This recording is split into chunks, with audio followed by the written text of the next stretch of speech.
welcome to Stay Paid. Today we are answering your burning questions in real estate, business, marketing, and more. On these episodes, we take live calls from listeners of Stay Paid like yourself. And if you want to have your questions answered live on the show, make sure to follow us on Instagram at Stay Paid Podcast. Send us a message saying you'd like to come on the show, or you can visit remindermedia.com/ask and submit your questions there. My name is Josh Dyke. I'm the Chief Marketing Officer of Reminder Media, and joined as always with Luke Acree, President of Reminder Media. Yes, it's good to be back. We're going to give you real world advice from in the trenches. Not only do we run Reminder Media, which has, hundreds of employees and thousands of clients. So we've been through the ringer a few times, still go through the ringer. We also have a real estate team, Acree Brothers Realty, that we get to run, which is awesome. So it gives us real world insight on that side. Though.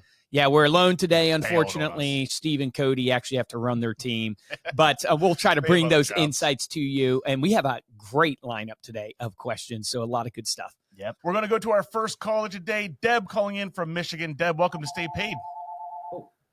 Deb, that's it. That's a prospect right there. You got to close that deal live on the air. No. It never happens. That's fantastic. It's awesome. We like that. We like the realness of it. Okay, you can edit it out. Yeah, that's great. Deb, welcome to the show. We are so excited to have you. What is your question? And I always like to ask people, what's the struggle that you're facing right now?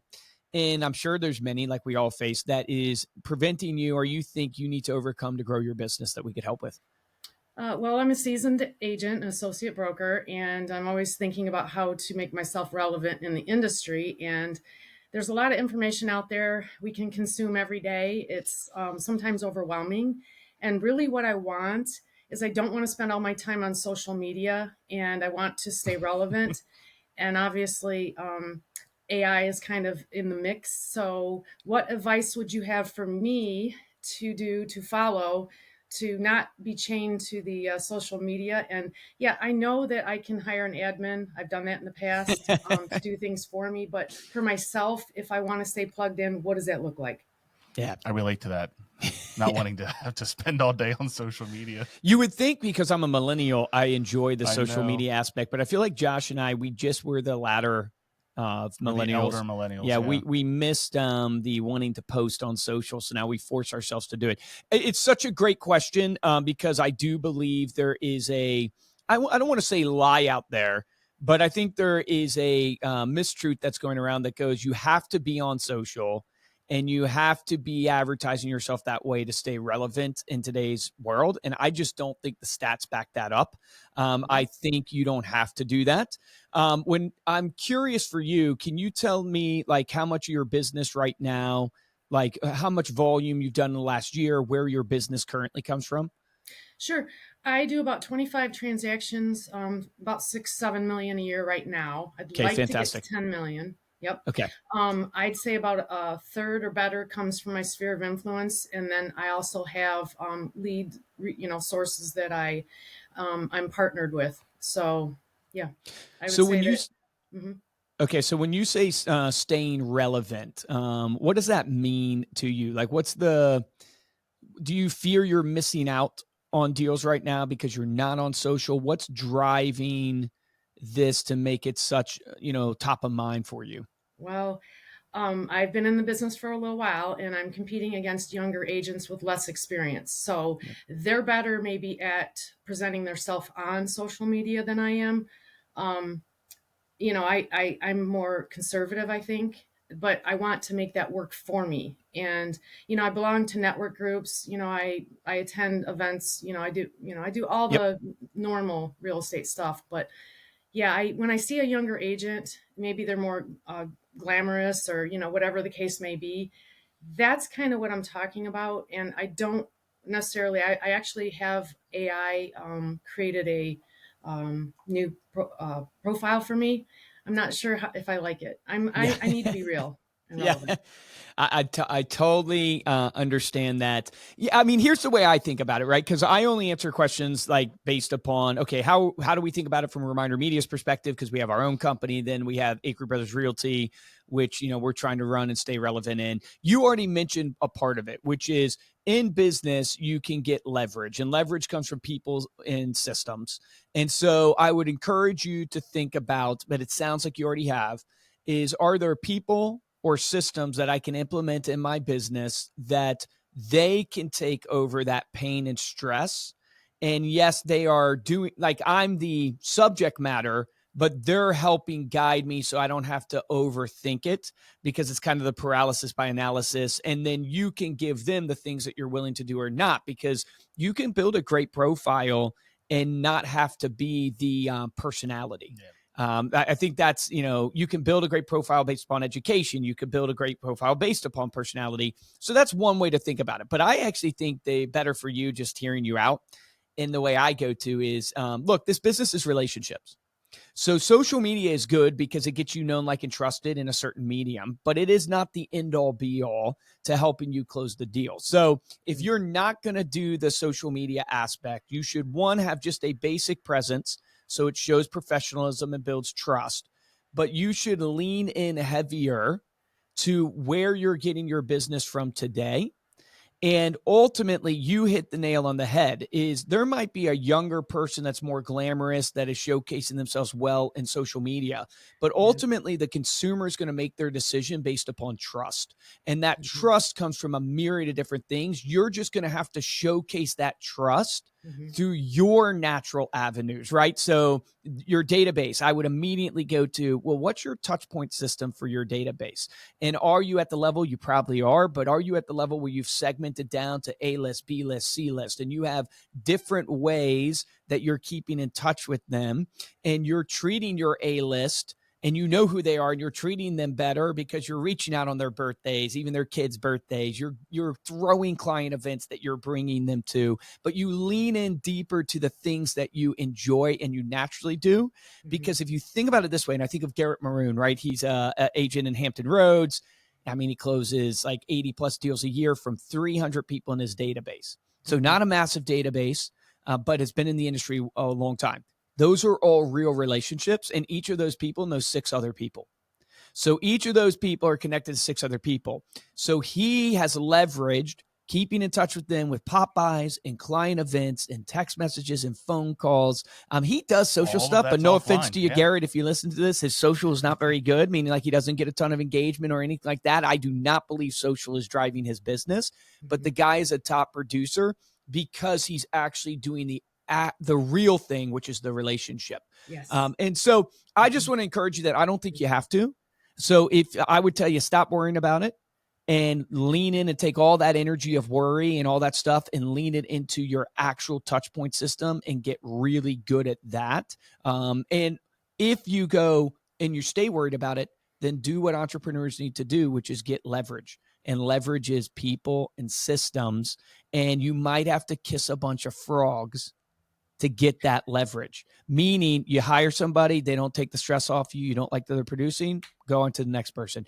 Like, it's so hard in business, and you can probably attest this. Like, we have gone through so many people, and you hate to do it because you feel like you're bad at selecting people, or what am I doing wrong? I'm a bad leader. But no, sometimes you just have to go through a ton of different people to find the fit, or a ton of different systems to find the fit for you. But you can't do it halfway. You can't settle on somebody that's not really fulfilling what you need. So that's my thoughts for you there on that question. Well, I did find Reminder Media, obviously, and it's been, the magazine has been extremely helpful. Thank you. Yep. And it's always something I give to my new clients when I meet them in the first time. And the clients that are my A-list, they get the, magazine as well to show my appreciation for their business. So that's very helpful. And I know I'm probably not utilizing all of the services that you have. That's something I'd like to do, but yeah. Are you doing client events right now? I have in the past. I don't have anything planned immediately. Consider, so with Acre Brothers, we do 4 a year. But they're simple, right? So one was Pi Day on Pi Day, which, what is it, March 14th or something like that? Yeah. So on Pi Day, we handed out pies to our sphere. It's that simple. Invited everybody. And I think we invited hundreds, but we had like 90 or so show up to get a pie, right? Did you have them come to you? Yep, had them come to the office, took pictures with them, all that stuff. So that was one. Second is coming up. We're doing a summer bash, which is just a barbecue. So you can get a local park, right? Picnic shelter, grill out burger, stuff like that.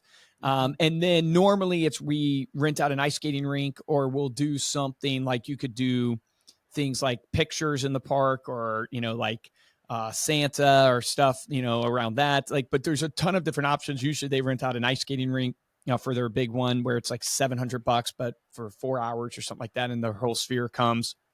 But the point I'm trying to make is try to throw in a client event, because what beats social is actual human to human interaction. Hey, I believe right? that. It beats it. So social, what I want people to hear that are listening to this, I would love for you to be on social. It will help you. It's not going to hurt you, but you don't have to be.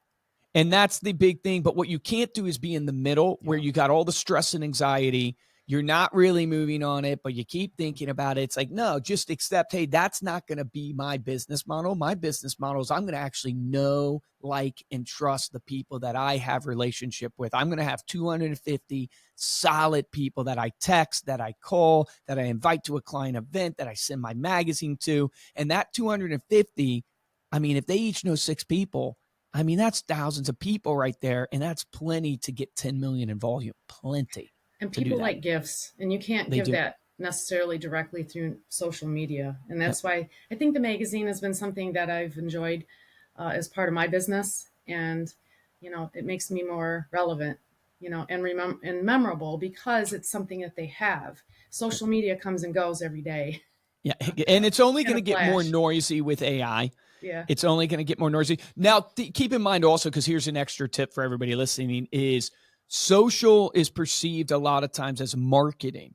So you're going to naturally have to showcase to your clients your expertise of marketing. So just that you're not on social doesn't mean that you can't advertise their properties on social. Sure. All right. So it's like you're going to have to make that distinction clear for your clientele.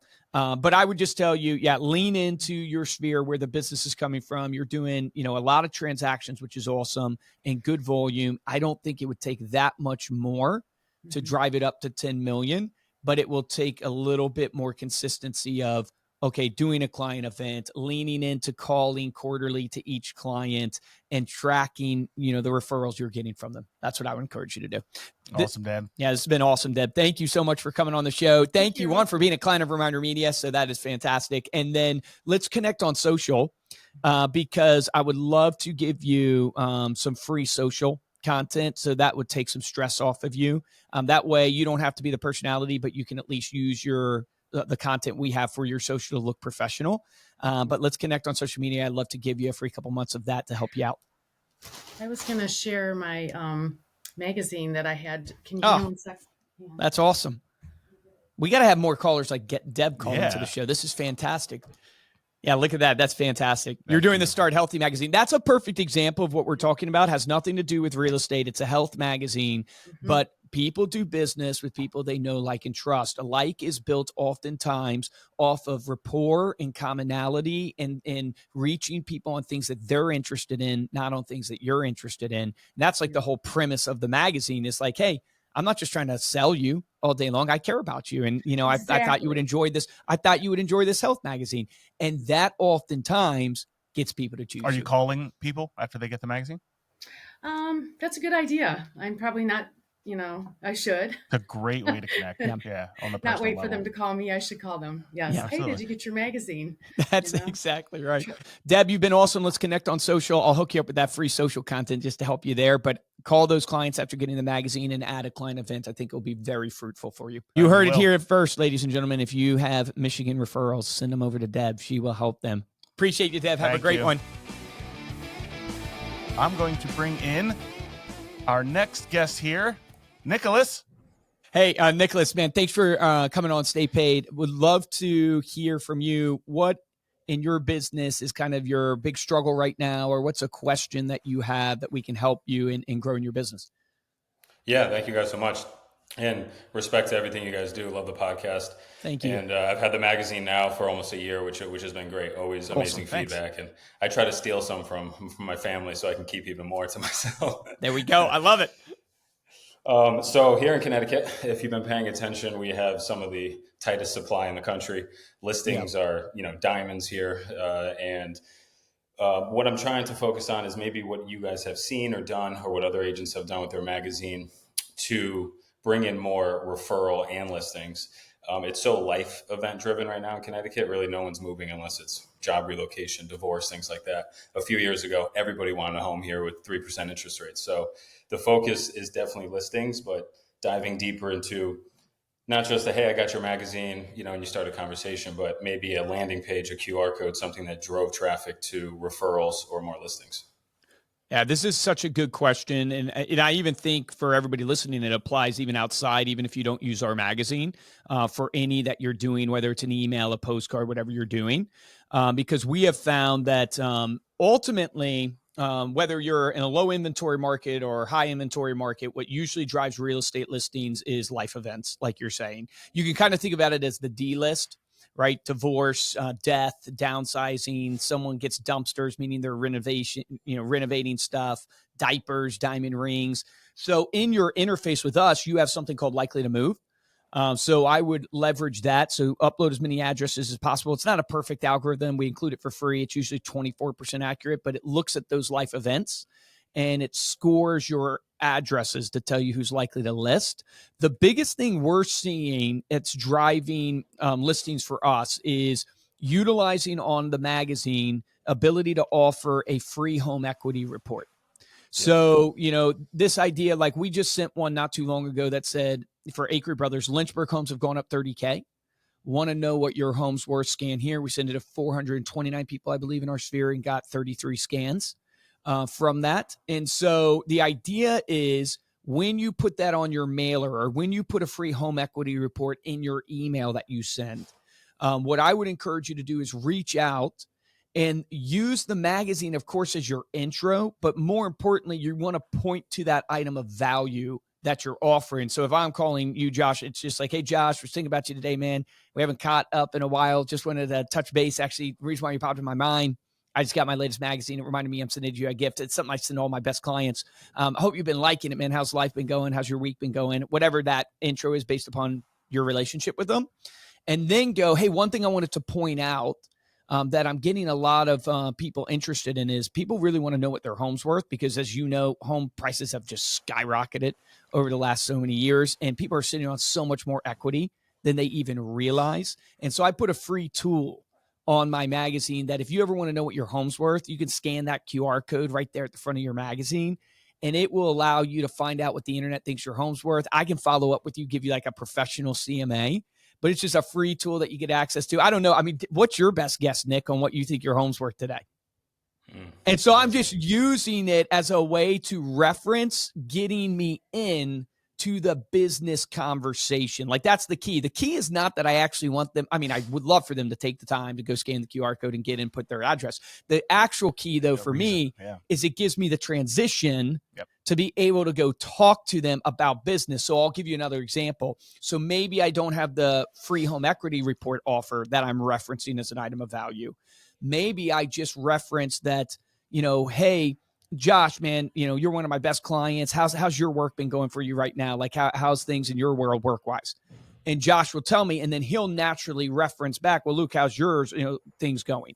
All I'm trying to do is get into the conversation of business, and I'll go, oh man, the market's super interesting right now. As you know, like inventory is so low. Very, very few people are selling their homes, but the people who are selling, man, they're getting so much for their home and they're sitting on so much more equity than they realize. In fact, I don't know, did you have any interest, Josh, on like knowing what your home's worth? What are your plans real estate wise, buying, selling, investing? I have a lot of people doing investing right now. I don't know if investing's ever been in your wheelhouse, but you doing anything buying, selling, investing? No. Okay, no problem. And when you pair that up with the people that are on your list with that likely to move score, that gives you, priorities in terms of who to target, who to call. And then also, if you are using our QR codes, even if they don't fill out the form to find out their valuation, we'll show you who actually scanned. So that's trackable at the recipient level. And the other thing I was going to say, in addition to some of the ideas of these follow-up calls, would be like take advantage of the personalization. So again, anything in any marketing, the more personalized you can make it, the more effective you can make it. So utilizing your front and side cover letter to personalize to groups of people or Yeah. even specific people, having even like the ads. You can put a different ad on for this group than you can for this group. So hyper personalizing that is going to not only make it stand out more, but it's going to give you more talking points, like Luke is saying. It actually gives you something to reference back to just for the excuse to have that conversation. How much volume have you done so far this year, or did you do in 2024? To be 22. Yep. 22 million? Yep. No, Okay, sorry. you're Units. units. Okay. It's always between 6 and 8 right now, but this 6 year and 8. Okay, so you're 10. good. So you're doing well. So you try. How do we drive it to 10? How did you drive it to 15? Yep. One action I would. Have you ever done a CMA a day? No, not a day. No. Okay, a CMA a day generates a listing for you. So I would do the Jimmy Burgess method, which is a CMA a day. So pick somebody in your database. Use the magazine as your starter, whoever you've uploaded there, because you've built rapport and reciprocity with them. Hey, just reaching out to you. I know we haven't caught up in a while, or hey, I know we talked last week, whatever your situation is for that person, and go, hey, Josh, a lot of people are asking me right now what their home's worth. Hey, wanted to offer you a free CMA of what your home's worth, and then basically lead into giving them a free CMA. A way to do it is a lot of people will reference the Zillow's estimate, or they'll reference like Redfin. So they'll say, hey, Josh, actually was just looking online and I saw that your home on Zillow was estimated to be like $700,000. What do you think of that price? And that gets them in to saying, oh, it's more than what I thought, or it's less than what I thought. You're opening up with, hey, how's it going? We haven't talked in a while, whatever the situation is, but you're referencing that estimate. What do you think? Brian, my realtor, one day sent me a message that said, hey, Luke, a home, basically a mile up the road from you sold for X. What do you think about that? Your home's probably worth this now because of it. What do you think about that? And he got me in a conversation, and then it's like, hey, I can get you a CMA for you, but now you're vetting out. But the idea is, doing that one day won't help you at all. Doing that over your whole database will help you. Like our listings are coming from, I think we have 109 closed and pending this year so far with our team of 5. Nice. And where it's coming from is just the every day we're calling, either it's the database calls or the texting for the CMA or the Facebook leads that are being generated now. That's what I would encourage you to do. So it sounds like you're doing a lot of the right things, but it's just, are you making calls to your sphere right now? Are you calling everybody? Yeah. Okay. I have a call session at 1 p.m. today. Yeah, beautiful. So offer a CMA a day. That's what I would do. And then if that is not producing enough for you to get you to 10 million, then you got to get your database bigger. So then let's talk, and maybe we can talk offline. Let's talk about adding another lead pillar to fill your database, right? So if your database is 100 right now, I'm just making this up, and you're making your calls, you're doing everything right, you're generating 7 million. Okay, we got to get that to 1,000. Well, how do we get that to 1,000? You either get it to 1,000 by asking the current 100 to introduce you to 6 other people, which is the first step. But then second would be, hey, we got to add on geofarming, or we've got to add on Facebook leads. If you're a guy who can call, Facebook leads might be a great one for you because it's helping us. Google and Facebook are helping us tremendously. And I can walk you through that if you're interested in that. And you don't have to use us for it, but we can at least show you. I have a whole training on Facebook leads that we can get into. If you connect with me on Instagram, we can set up a time. We can go through it. Appreciate it. Yeah, man. Nick, good. Thank you for joining the show, man. I really appreciate that. I think I hope that helped you. I know it's super helpful for everybody listening in, but really appreciate it. And let's connect on social. Of course. Keep up the good work. Thanks, guys. Yeah, thanks brother. See you. Our next caller that we're going to bring on, Claudelle from Arizona. Welcome, Claudelle. Welcome to Stay Paid. Claudelle, how we doing? Good morning. Good morning. What's your biggest pain point in business right now? What's the question that we can help answer for you that you're trying to overcome or struggling with? So I feel like within my prospecting, I'm missing something, a step that is not getting me into the higher end listings that I am looking for, essentially. Okay. So you're trying to move your price point up. How long have you been in the business? 12 years. 12 years. Okay. And what do you like? What's your current price point right now? Mid 500s to $1 million, but I'm trying to get over that bump of $1 million. Over $1 million. Okay. Yeah. So you're in a high end market. What's a luxury to you? What's the price point for luxury? Our price points here for like I'm in the Sedona area, Verde Valley, and it is on average about 1.5 and higher. 1.5 and higher. Okay. Awesome. So I'm curious, what do you think is holding you back from getting the luxury listings? Ooh, that'd be a great question. That's why I'm here, because Yep. I'm not sure. I mean, I'm prospecting. I'm doing lead generation, postcards, cold calling, open Yep. houses. The whole thing. But it just seems to be missing something that's not getting me in front of the sellers that are at the higher end. I've Okay. had one Where are or you getting two. the? I've had a couple, but it's not like regular business, if that makes sense.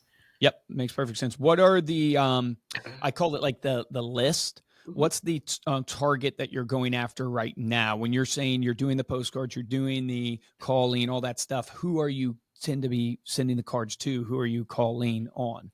Kind of following up with those like around just listed properties in our Okay. area, so that I can get them like, hey, they're contacting me to say, hey, this was just listed. Can you give me some more information, to try and get other sellers or other neighbors maybe thinking about selling as well. Yep. Um, This is such a good question because everybody's trying to raise their price point. Do you have agents that you look at right now that are getting the luxury listings? What do you think they're doing that's different than you? ooh, I am not sure. It just seems like they're always busy, and I feel like I'm busy too. But it's they're constantly coming up with those higher ends, and I'm not sure Yep. where And they're you're at. not sure what And they're I've doing. tried to talk to a couple of them, and they're like very standoffish about offering Yeah. me support or mentorship or They don't want to give anything. the secrets They out. They don't don't want to want give you the to take secrets out their. exactly. Yep. So Okay. And then what would it do to your confidence if you were constantly getting a $1.5 million listing? much better. I'd be up there. I mean, I feel confident now as Okay. already, but it's just how do I approach and get them and get in front of them, I guess is I mean, if I get in front of them, I think I can do it. I know I can. Yep. But it's just getting them to call me or for me to reach out to them and get Yep. that first contact going. Yep. So, Okay, so I love it. So I love a lot of the things you're doing. I think you are doing the right types of activities, but probably just need to be refined in terms of who you're going after. This is where my brain goes to. If you're making the calls mhm. and you're sending the mailers, right, whether it's postcards, magazines, emails, whatever it Right. is, my gut goes to the people that you need to be targeting need to be in the range of the price that you want. So in essence, like when I help people choose a farm, if they have a $400,000 price range and they want to get to 600,000, I tell them do not choose farms that are under 600,000. Choose farms that are 600,000 or more, because Gotcha. based upon that cumulative effort of stacking the bricks of marketing, you will get in brand awareness with them. So I think of Frank Isolde was a great interview we had. Frank's a client of ours. He's in New Jersey. His average price point is like 1.2 million. I think he's on the luxury side. He's one of Coldwell Banker's luxury agents. A couple of things that Frank does extremely well is not only does he farm to the areas of those listings, right, the price points he wants, but Frank talked about he goes down, I think it's the country clubs, the restaurants in town that where the higher end people go. He is constantly, do you remember this from the interview? He's constantly down there in those places. So the way I think about it is kind of a threefold. And then Josh, you give your take. I think you got to have the right list. So what are the 1.5 million homes or greater in your area? Do you have that list? And have you built a marketing campaign on that list? You've got to be where those people are. So what country clubs do they go to? What restaurants do they attend? How do you show yourself in those areas? Are there networking groups? And then you've got to also represent yourself and get opportunities strategically with people or things that matter to those. So I would audit your brand right now. If I search you on social, Right. if I Google, Natasha right now, do I see a brand that represents someone that can market luxury listings? So if I Google you right now, am I going to see a headshot that represents that, a website that represents that? Am I going to see a social presence that represents that? All those things aren't the end all be all, but they matter. So I would have an action item for you of audit your brand by Googling yourself and then see yourself through the lens, because people who do high end, right, they do business with real estate agents because they trust them. So it's a high degree of trust in the transaction. And so they want to see trust. Trust comes from a lot of different things, but a lot of it is competency and visibility. And so you've got to be out where those people are. And then last but not least, I would think about how do I strategically align? So can I run an open house for some of these agents that have high-end listings and run their high-end open house to get my foot in the door? Can I make that happen? That's a great way to do it. Can I co-list with somebody so it's less threatening, right? And can I bring somebody else into the deal to mentor me and get them tied into one of the listings that I do, because it's worth sacrificing that commission? And can I, go into a certification for luxury marketing, right? Or something like that. I think there is a certification out there for luxury agents that you can do. Can I do that to position myself with credibility? That's almost more for you than it is even for them, because it will influence your confidence. So that's where I go with this. Yeah, no, I mean, 100%. I mean, I lean into, from the marketing perspective, obviously the brand. And I quick Googled you real quick here, and I saw, like, I don't think you have your own website, right? You're using your Berkshire Hathaway. No, I do. You're on your own. Okay, that does not show up on Google when I search Claudelle Johnson real estate. So that's something to look at and make sure that you have that optimized, that you can actually find you. Instagram, I checked your Instagram. I love that Luke brought up Frank Isolde. Go look up Frank Isolde. His website is called let me pull it up here. Yeah, the isoldecollection.com. So right there, there's luxury feel in his website name. Go look at his Instagram. His Instagram is full of images, high quality images of luxury homes, aerial shots, drone footage. So a lot of this stuff might be sounding like, oh man, I got to go get a drone. Well, if you want to get into luxury, obviously the first thing, the networking, building your list, building the relationships. But as those people look for you, affluent people tend to like nice things. They're going to want to see those, what their aspirations reflected in your social media, in your marketing, in the quality of the print, materials that you're sending out. The quality of your emails really should go through a full kind of design brand audit, like Luke is saying, and then find those luxury agents that you admire and compare your Instagram feed to their Instagram feed, your website to their website, your headshot to their headshot, and start to try and model some more of those, looks and feels in that overall brand. Yep. Gotcha. Okay. Awesome. This was fantastic. Claudelle, thank you so much for joining. Really, really appreciate you coming on the show, and let's connect on social, because we'd love to make sure we can help you as much as possible, but really appreciate you coming on. I hope this was helpful. Yep. Have a great day. Awesome. You too. Bye. We are going to welcome in our next guest, Courtney, from the beautiful state of Montana. Courtney, welcome to Stay Paid. Great to have you on the show. Is Montana, is that where Yellowstone is? The show Yellowstone. Yeah. I love the aesthetics of that's a Montana house. I bet houses are expensive out there, right? Is real estate really expensive in the main places? We think it is until we look at the rest of the country, and I'm shocked at the prices everywhere. And I have international clients. So Europe is way more expensive than we are here. Okay. Wow. Yeah, that's pretty crazy. Well, I would love to hear from you. What is your big question or struggle in business, something that we can help you with? So I've been in real estate since I got out of college, and there isn't really any education on how to handle real estate as a realtor and your taxes, or how to set yourself up necessarily to retire. And when I mean retire, I don't mean your retirement account. How do you mentally prepare yourself to not do this job anymore, this career path, because you get so ingrained with your clients and helping people that it's hard to turn that off, as well as it's a passive income, and you're able to write off so many things that you wouldn't be able to do if you completely separated from real estate. What a great question. I love where your mindset is, because most people are focused on the here and now, transactional, but very few actually think about retirement. And it's a known fact in the industry. Real estate agents don't retire, and they aren't able to sell their business. You know what I mean? Where doctors or lawyers, financial advisors, insurance agents, they all are able to sell their practice. And usually for multiples that are great, but real estate agents rarely are able to do that. One pain point I see why, and then we'll get into more questions for you on your question, is I think real estate agents tend to be very transactional, not in their belief system, but in their actions. So they call their clients past clients. You're not a past agent. You shouldn't have past clients. They don't think of their book of business as something they do annual reviews with, or they have a recurring touch point with. You obviously do, because you've been doing it, a while. But that's where they get to the end of the road and you go, a financial advisor is selling their book of business, their client base, right? A doctor is selling the patient base. And real estate agents, they don't take care of their database in a way that it becomes a sellable asset. Like, you should be thinking, I need to manage these people.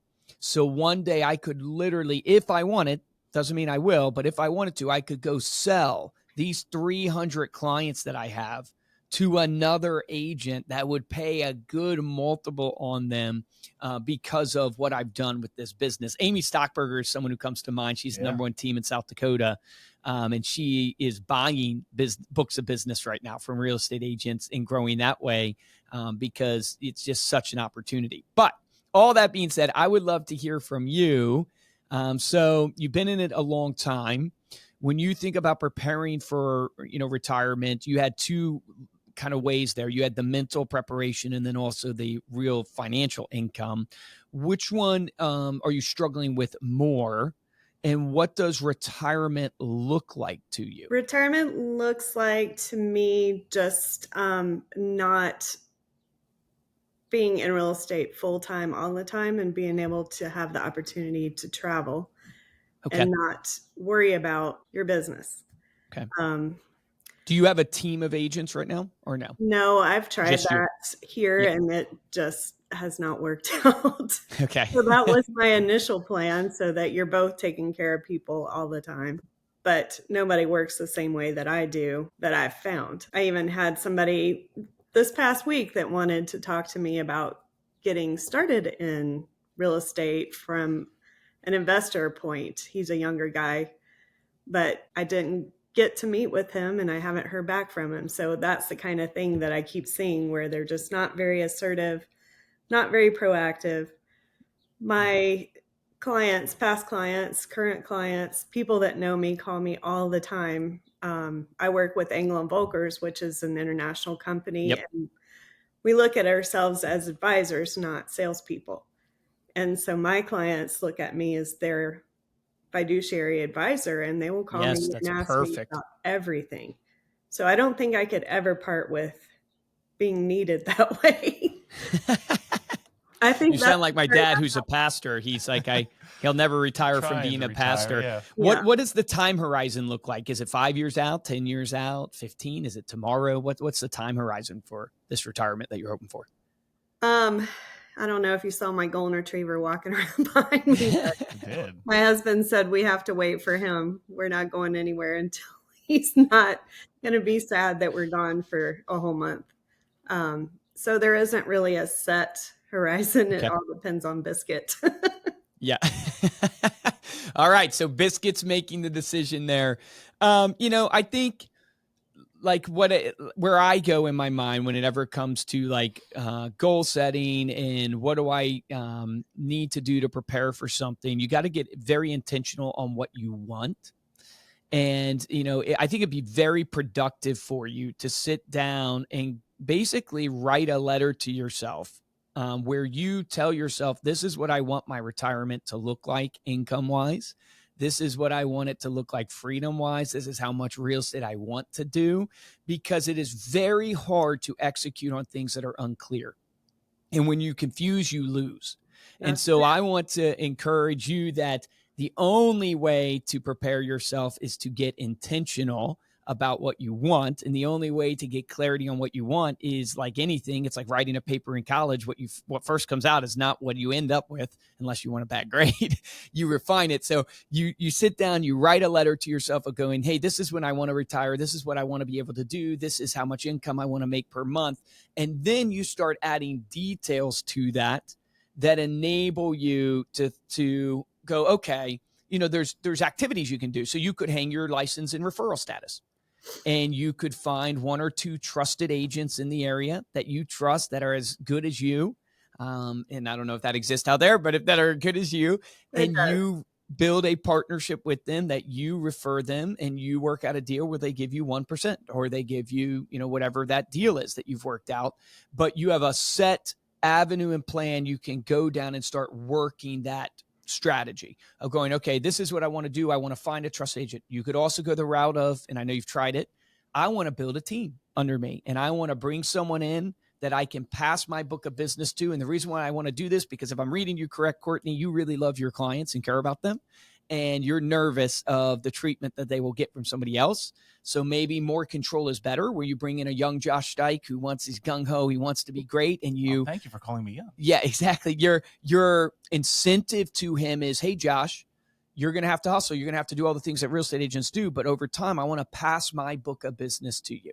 And in order to do that, we'll have a deal where, you work out a commission split, where you continue to feed them for the rest of the time, all your book of business with your relationships. But that's a trusted person that you've worked something out with, that you build up. So those are, first step would be, you got to get clear on it. And then the big driver for most people, maybe it's not for you, is the income side.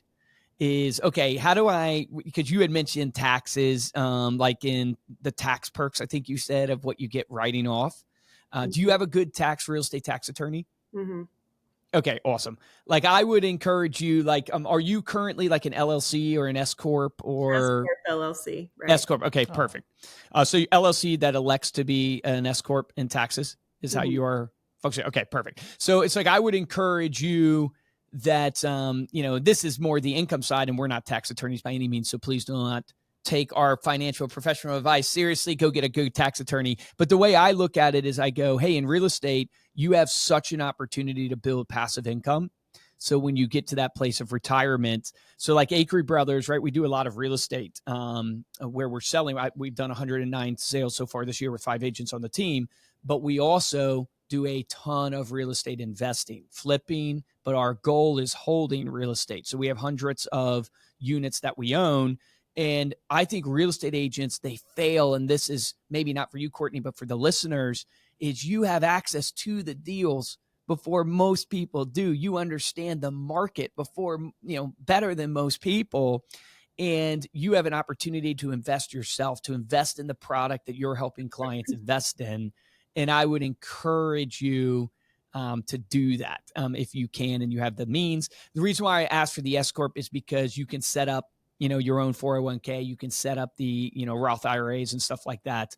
And so I just want to know kind of how you were structured there to make sure passive income wise, you might lose the perks when you're not a full-time realtor.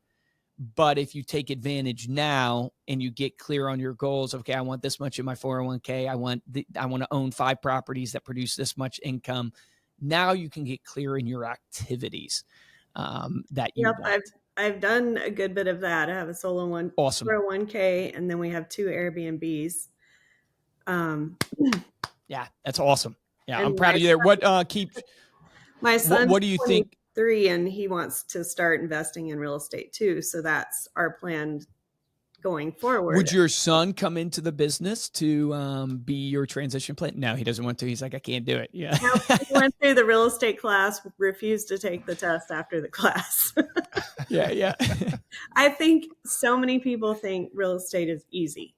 They see people make money and it looks easy. It looks fun. They see all the glamorous videos and this kind of thing. They don't know what is behind the scenes, all the hard work. So we see a lot of agents here, especially because it's so seasonal and you have to be good at saving your money from this time of the year until October is kind of when we end. And then you go do other things like travel November through February. But it's the structures. Yeah. Like most agents are not, like most people do not they quit their 9-to-5 and don't realize that, you got to show up more than a 9-to-5 for your real estate business, especially in the early years. You've got to do that. It feels to me like you're doing so many things right. And like all of us, and fear's too strong of a word, but there's this unknown of this next phase. And I really believe, like, if I'm you, I would write down, and maybe it's a, decision for you and your husband. You write down what you want it to look like. And then in life, you have AI now you can go ask. So go ask ChatGPT, right? Or Gemini, one of these AIs, what it thinks. But really important is to get mentors. And mentors are usually people who are a little bit further down the road than you that have what you want.